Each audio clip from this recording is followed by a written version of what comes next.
அண்மை செய்தி. நேற்று மாலை ஏற்பட்ட நிலச்சரிவில் பாறை மண்வீட்டின் மீது விழுந்து புதைத்த நிலையில் கிட்டத்தட்ட 15 மணி நேரமாக தொடர்ந்து அவர்களை மீட்கும் பணி நடைபெற்று வருகிறது. மண்ணில் சிக்கியுள்ளவர்களை மீட்கும் பணியானது தொடர்ந்து நடைபெற்று வருகிறது.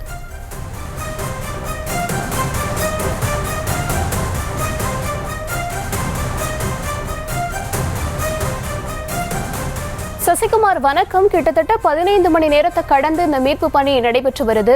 என்ன மாதிரியான சிக்கல்லாம் ஏற்பட்டிருக்கு? ஏன்னா தொடர்ந்து அந்த பகுதியில் சற்று நேரத்திற்கு முன்னாடி மீண்டும் ஒரு நிலச்சரிவு ஏற்பட்டது. தற்போது கள நிலவரம் என்ன? எத்தனை மீட்பு படை வீரர்கள் அங்கு இருக்கிறார்கள்?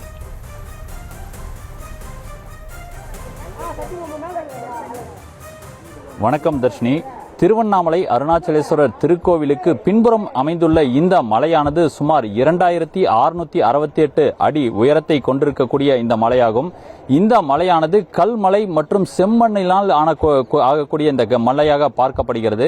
மேலும் பார்த்தோம் என்றால் இந்த மலையில் முழுவதும் மூலிகை செடிகள் அதிக அளவில் இருப்பதாக சொல்லப்படுகிறது.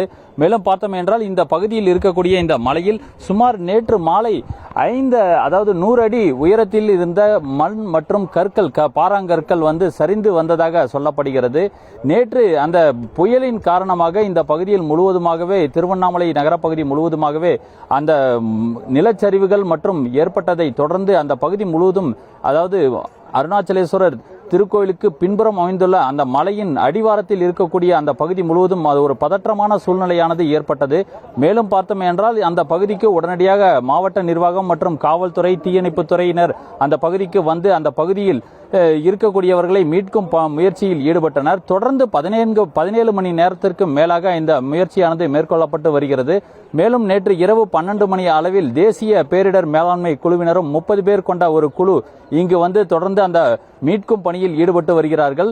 இந்த மண்ணில் புதைந்திருப்பதாக சொல்லக்கூடிய 5 சிறுவர்கள் மற்றும் 2 பெரியவர்களை மீட்கும் பணியில் தற்போது அந்த பேரிடர் மேலாண்மை குழுவினர், தேசிய பேரிடர் மேலாண்மை குழுவினர் ஈடுபட்டிருக்கின்றனர். தற்போது அந்த மலையிலிருந்து சரிந்து வந்த அந்த பாறாங்கற்களை அகற்றக்கூடிய அந்த முயற்சியில் அவர்கள் ஈடுபட்டு கொண்டிருக்கிறார்கள். அவர்களோடு சேர்த்து சுமார் 60க்கும் மேற்பட்ட தமிழ்நாடு காவல்துறையினுடைய கமாண்டர் பணியில் ஈடுபடக்கூடிய அந்த காவலர்களும் தற்போது அந்த பணியில் ஈடுபட்டு கொண்டிருக்கிறார்கள். மேலும் தற்போது வரை அந்த உடல் இருப்பதாக சொல்லக்கூடிய அந்த 7 நபர்கள் இருப்பதாக சொல்லக்கூடிய அந்த இடத்தில் அந்த மண்ணை அவர்களிடம் அந்த பகுதியை நெருங்கவில்லை என்று தான் சொல்ல வேண்டும். அந்த அளவிற்கு அந்த மண் சரிவானது ஏற்பட்டிருக்கிறது. சுமார் இடுப்பு அளவிற்கு மேலாக அந்த மண் சரிவானது ஏற்பட்டிருக்கிறது. இந்த நிலையில் நேற்று இரவு 12 மணி மற்றும் இன்று காலை 2 முறை என 3 முறைக்கு மேல் அந்த பகுதியில் இருந்து சுமார் ஒரு 50 மீட்டர் தொலைவில் மற்றொரு பகுதியிலும் நிலச்சரிவானது ஏற்பட்டிருக்கிறது. மேலும் பார்த்தோம் என்றால் அந்த பகுதியில் உள்ள மக்கள் அனைவரும் பாதுகாப்பாக மாவட்ட நிர்வாகத்தால் முகாம்களுக்கு அழைத்து செல்லப்பட்டு அங்கு தங்க வைக்கப்பட்டிருக்கின்றனர். தொடர்ந்து அவர்களை அந்த முகாம்களில் இருக்கக்கூடியவர்களுக்கு உரிய உதவிகள் செய்யப்பட்டு வருகிறது.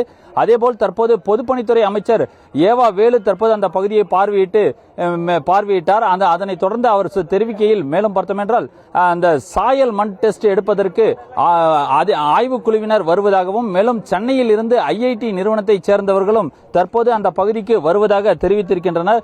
தற்போது வரை 17 மணி நேரத்தை கடந்து அந்த பேராண்மை மீட்பு தேசிய பேரிடர் மேலாண்மை குழுவினர் தற்போது அந்த பகுதியில் மீட்பு பணிகளை ஈடுபட்டு வந்தாலும் தற்போது அந்த பகுதியை அடையவில்லை என்று தான் சொல்ல வேண்டும். அந்த அளவுக்கு அந்த மண் சரிவானது ஏற்பட்டிருக்கிறது.